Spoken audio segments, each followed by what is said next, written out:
Welcome to Lecture 2.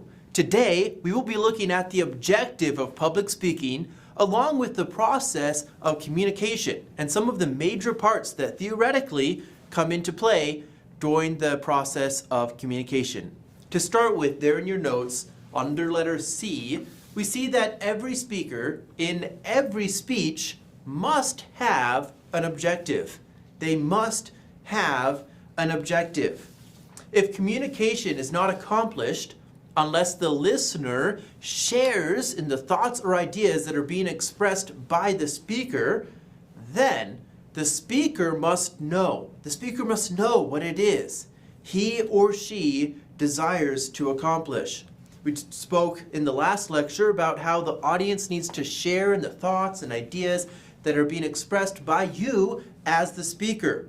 Now, if you don't know where you're trying to get the audience, if you don't know what you want the audience to walk out of the room thinking about or having learned, then how would your audience figure that out?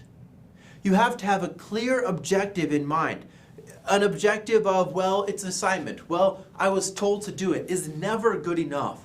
Because if that is the only objective that you have in a presentation that you have the opportunity to present down the road, outside of this classroom or even in this classroom, if your only objective is because someone told you to do it, then your audience is going to come and they're going to walk out not having gleaned as much as they can.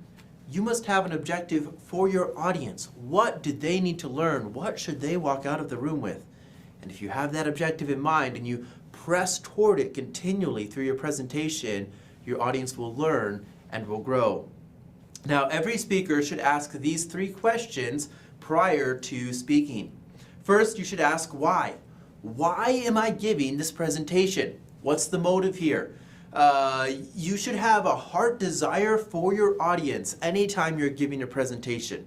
If you don't have a motivation of bettering your audience in some way, generally, and here, as we're looking at spiritual communication, you're looking for sanctification or salvation, but sometimes it's academic communication that you're giving across. If you don't have a motive for your audience, you're going to struggle to communicate effectively. Then you need to ask how. How can I effectively communicate that why? How can I get the information that my audience needs to know to the audience? You're going to have to approach different audiences differently. You're going to have to equip yourself for both the message and the audience. If you're going to go hunting, you're not going to bring a fishing pole, right? That's the wrong tool. In the same way, if you're speaking to a youth class, your preschool kids or your elementary school kids during Sunday school, it's going to be a lot different than if you're teaching an adult class or if you're teaching maybe the bus kids who don't have the same background as your kids who grew up in church coming every Sunday. You're going to have to, the process of communication is going to have to be adjusted slightly depending on your message and your audience.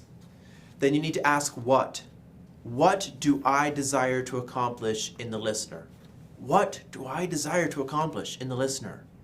What are they supposed to walk out of the room with? What precisely am I looking for? Remember that he who aims at nothing will hit it every time. So make sure that as a public speaker, make sure that as a communicator, you have an aim. You have an objective that you're going for because, again, if you aim at nothing, your audience is going to walk out with nothing and you'll have wasted not only your time, but the time of every person in your audience. Now, often here we would pause if you were here in person and we would work at how to effectively share communication or obtain an objective in your audience quickly. I would give you an emotion. I might give you hungry, sad, excited, scared, loved, or relaxed. And then I would ask you as a student to come up with an 8-word story that conveys that emotion. An 8-word story, maybe that conveys hunger. How would you do it? Can you convey an emotion in only 8 words? I think you can. Try this. The tears fell, telling stories of the past. The tears fell, telling stories of the past. Now, what emotion does that communicate? Well, it communicates a sorrowful reminiscence. You're sad and you're looking back on something that was good in the past. You're reminiscing over a positive time that can no longer be. Perhaps someone died or something. And it's a tearful reminiscence that in only 8 words can be communicated to an audience. Guys, your language is powerful. What you say and how you say it can very quickly and very clearly communicate emotion and thoughts to your audience. You can bring your audience with you. Now, number 2 here in your notes, the process of communication. The process of communication. First, here's an important definition that you want to memorize word for word. It's a definition that we're going to see again and again and again throughout the course of these next 7 weeks because it's really important. Most of the time I'm wanting you to get the ideas and the concepts, but for this definition, as with a few others I'll point out throughout the next 7 weeks, I want you to memorize it exactly. It's here in letter A under the process of communication. Letter A says, the process of speech communication is a continuous flow of sending, receiving, and reacting on the part of both the speaker and the listener. Okay, I'll say it again. Fill in those blanks. Speech communication is a continuous process of sending, receiving, and reacting on the part of both the speaker and the listener. Continuous flow of sending, receiving, and reacting on the part of both the speaker and the listener. Know this, memorize it, take it to heart, and utilize it in the future.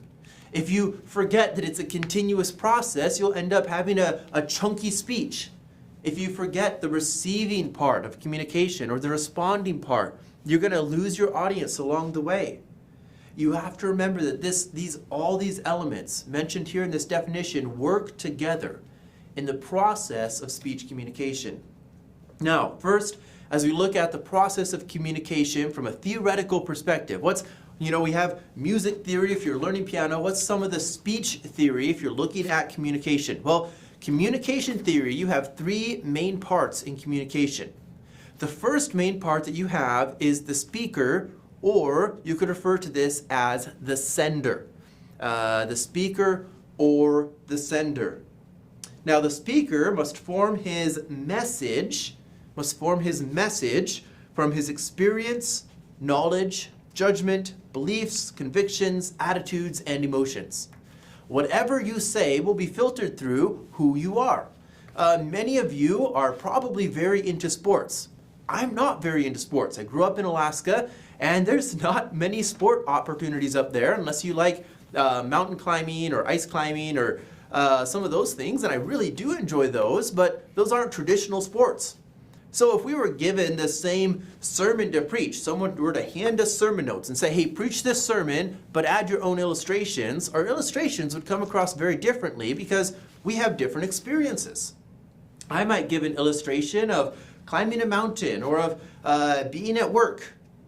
And you might give an illustration of on a basketball court or of a football game, of a quarterback. Lots of people use quarterbacks as sermon illustrations. Now, for me, I can't give a good sports illustration because I don't have a background in sports.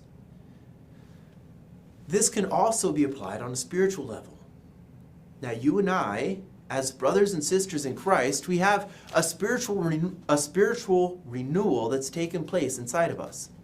Because of that, we should present God's sacred message differently than some unsaved person from the local community college would present it. Let me illustrate it this way. A few years back, evangelist John Getch, or Dr. Getch, he's the head of the speech department here at West Coast Baptist College, but he's also an incredible evangelist, and he travels in the evenings and over the weekends as an evangelist. And a few years back, he told me of a story when he came back from a revival. He said at this revival, we showed up on Sunday night. Normally it's Sunday through Tuesday, Sunday through Wednesday, normally are when his revival spanned. He said, Sunday, we preached Sunday morning, Sunday evening. And on Sunday evening, a young man came to church for the first time in his life.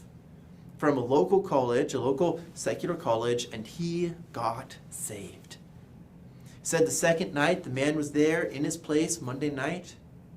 Tuesday night, before the service, Evangelist Getch had given this man his phone number, and Dr. Getch gets a call from this young man who was saved. And the man is just a little bit ecstatic on the phone call, and Dr. Getch is thinking, oh no, what happened?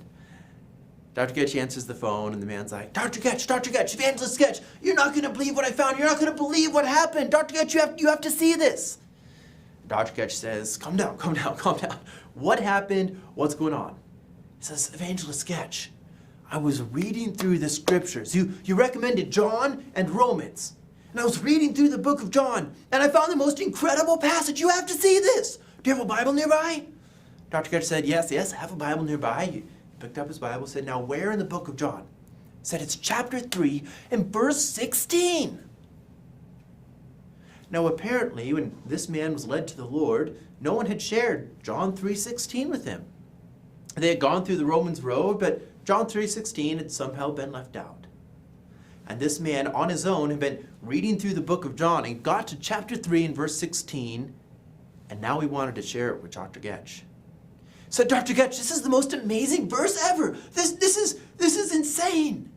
He said, this verse says, for God so loved the world, that's me, that he gave his only begotten Son, that's Jesus Christ, that whosoever believeth in him shall not perish, but have everlasting life. Says, Dr. Getch, that's what happened to me. And as he read that verse, Dr. Getch told me he had never heard John 3:16 any more alive, any more vivid. For God so loved the world, that he gave his only begotten Son, that whosoever believeth in him should not perish, but have everlasting life. Wow. It was fresh to this man.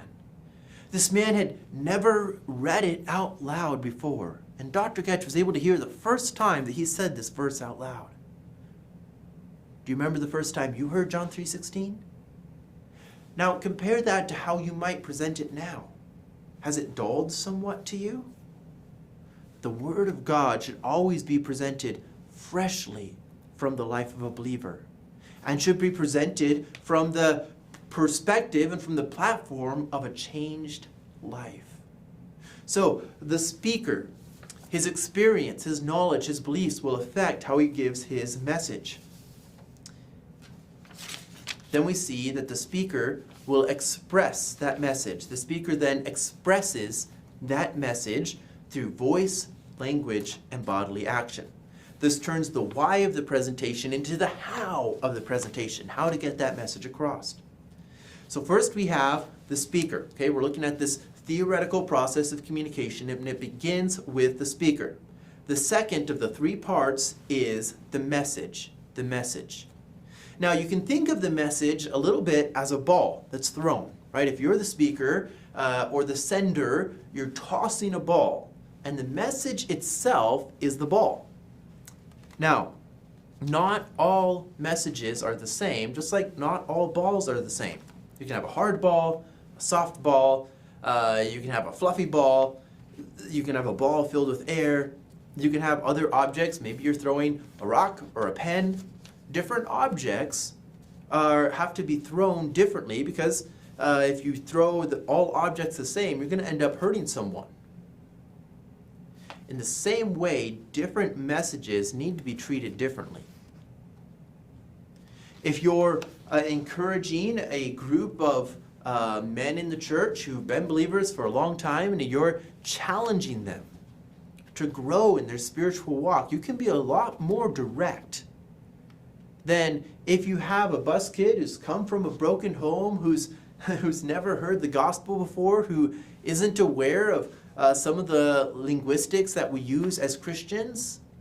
I'm not saying dumb down the Word of God, but I'm saying a hard message sometimes needs to be presented gently for your audience to receive it. I've already told you I'm not very good at sports, and if we were to go out and play some fetch or some toss, and you had a baseball in your hand and you threw it really hard at me, I would stand out of the way. I would try to get out of the way of that ball because I don't want to get hurt. In the same way, if you have a difficult message and you just chuck a straight fastball at your audience is just going to try to get out of the way. They're going to try to plug their ears and not listen to what you have to say. Now, if you want to throw me a baseball, you should probably throw it underhand because that's the only way I reckon I'll be able to catch it. In the same way, if you have an inexperienced audience and a hard message, make sure you're sending it in a loving or a soft way. Now, the message is transmitted through channels to the listener. Letter A, voice is transmitted through airwaves. Voice is transmitted through airwaves. Bodily action is transmitted through light waves. Bodily action is transmitted through light waves. Now, these two need to work together. You can't have a voice that's saying one thing, but then your bodily action isn't in agreement. Often, people can say, oh, I could tell they were lying because of their body language. People are going to believe what they see more than they'll believe what they hear.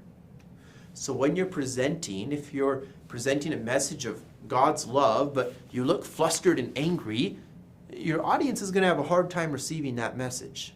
You need to make sure that how you present, what you present, is in alignment.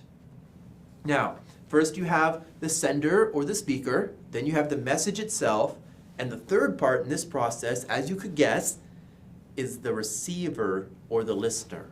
The receiver or the listener.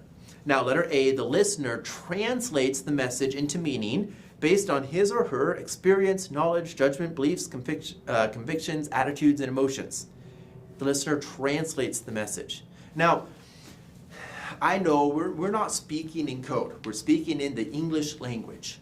And yet, what I say and how I say it can be interpreted differently depending on who the audience is. For example, when I was in high school, I did every weekend, I went out in the mountains and I would go hiking in the mountains every weekend. And my sister, once she was old enough, my younger sister, would go to a grocery store. And she eventually became a manager at a grocery store. So by the time I was in college, she was the grocery store manager, and I worked construction when I was home on summer breaks. But then on the weekends, I was out hiking. So if my sister and I came home at the end of a Saturday night, we might get home and we could say the same sentence to my mom, and my mom would translate it very differently. If we came home and we each said, man, ran into a really annoying Karen today, totally took me down a rabbit trail, and now I'm really frustrated. Okay, if my sister came home and said that, my mom would know that she's talking about an annoying customer who asked for the manager. And since Faith was the manager, Faith had to meet with her and just took her down a rabbit trail, wasted her time, and frustrated her. If I came home and said that, a cairn is also the word for a pile of rocks that tells you where the trail is. And in Alaska, the trails can be a little bit hard to find, and so there's these cairns or piles of rocks to tell you where the trail is. But sometimes tourists would go along and think they're pretty and just build them haphazardly on the wrong trail. And so there were times when I would go out hiking and I'd be in the mountains and I would end up in a bad place because I was following the cairns that took me to the wrong direction. Now, we were saying the same sentence, but my mom would have interpreted them differently because she knows who we are. Your audience is going to interpret a message differently. I might say, give me 5. Well, depending on the setting, depending on who you are, would depend on how you take that. We use the term military brat sometimes, a military kid, someone who grew up in that setting, you might be quicker to hear, give me 5, and be like, oh, you want some push-ups. Some people, that's actually sometimes how their household runs. Others might be really used to a high five. Might be, oh, he's looking for a high 5. A 5-minute break? What is he looking for there? Take 10. There's other words that, depending on your audience, will be translated differently. So you want to make sure that you know your audience, you analyze your audience, and you throw the message to them in such a way that you believe they can receive it and translate it into meaning correctly. Now, letter B, the listener responds. The listener responds favorably, apathetically, or unfavorably to the message and sends his reaction back to the speaker. This is called feedback. Feedback. So, as you're speaking, your audience is going to give you feedback on how they feel the message is coming across, on how they feel about the message itself. And as a speaker, part of that continuous process of sending, receiving, and reacting is listening to the feedback, which most of the time it's not verbal. As a speaker, feedback's going to come visually from your audience. Are they looking out the windows? Are they fidgeting in their chair? Are they constantly getting a drink? If they're constantly getting a drink or trying to take off a layer, maybe you need to recognize that the room's hot and turn the AC up. But you need to respond to the feedback that your audience gives you.